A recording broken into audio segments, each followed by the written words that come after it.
Good morning. Mark Soderberg with ADM Investor Services with your morning ag market update. Mostly lower trade across the ag space here in the overnight session, although prices have bounced back and closing in on unchanged. Bean oil is the upside leader, having traded to a fresh 6-month high overnight on hopes for improved demand for the production of biofuels and improved trade relations with India. Friday's CFTC data did show money managers, there were modest sellers in soybean oil, while light buyers pretty much everywhere else. Heavy speculative buying in soybeans after the Tuesday deadline for the CFTC reports likely have taken the long position back out to about 100,000 contracts. Markets are going to need to see some evidence of renewed interest from China, at least in my opinion, to keep prices at or above this $11 figure. Weather-wise, we saw some scattered rains over the weekend across northern, north-central growing regions of Brazil and a little bit in the deep south and Rio Grande do Sul. Limited and no moisture across the mid-south. East central into southern growing areas of Argentina were dry. We have much better prospects for rains across central Cordoba and northern Buenos Aires this week. Lighter amounts to the south, however. Here in the U.S., much of the U.S. will see an above normal temperature pattern now over the next couple of weeks. Rains over the next 7 days to favor the Delta area and into the southeast. Some rains may impact the southeastern plains, lighter amounts for the central plains, and really dry across the northern plains and northwestern corn and soybean belt.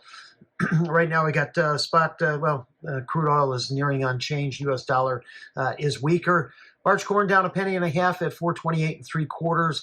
Really just kind of stuck still between 4.15 and 4.40. I see no change in U.S. ending stocks in tomorrow's WASDE report, holding at 2.227 billion bushels.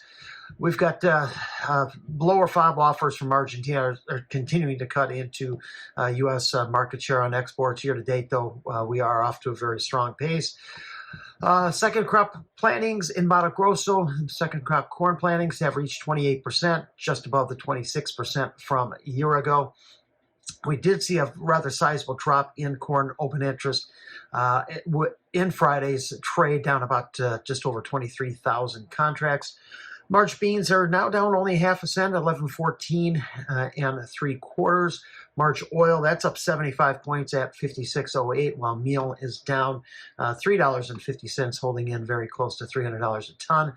Mato Grosso, they're 40% harvested versus only 28% a year ago. Saffron and Mercado is reporting that only 34% of the 25-26 soybean crop has been sold by Brazilian farmers. That's well below the 42% from a year ago and the 5-year average at 45%.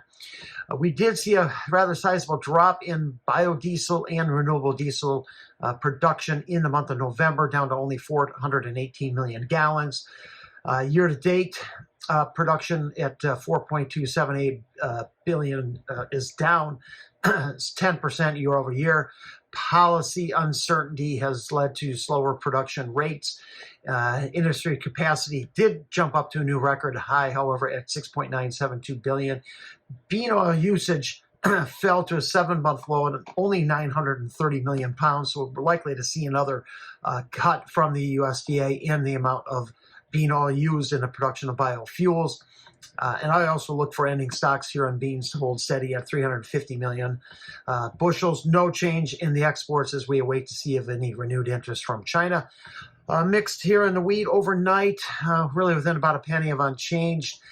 Kansas City wheat is trying to hold near its 50-day moving average, 50 and 100-day near 526. I see no change in ending stocks here as well. Thanks for listening, everyone. I hope you have a great Monday.